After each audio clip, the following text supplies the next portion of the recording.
Try ta gamit ani.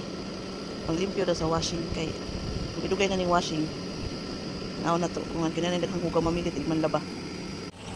Instruction ani, of first pa nga maglimpyo, tulo daw kay ngon ani ibutang diretso.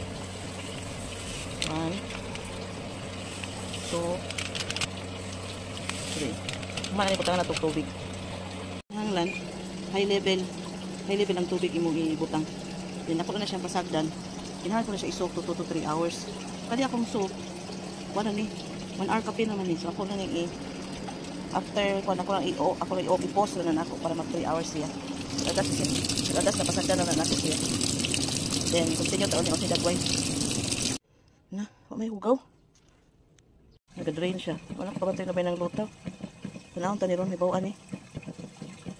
Ay, mo ni ang hugaw nga ng gawas. Ikan sa washing. Na. After na clean, limpyo siya. Hopefully okay na ni siya.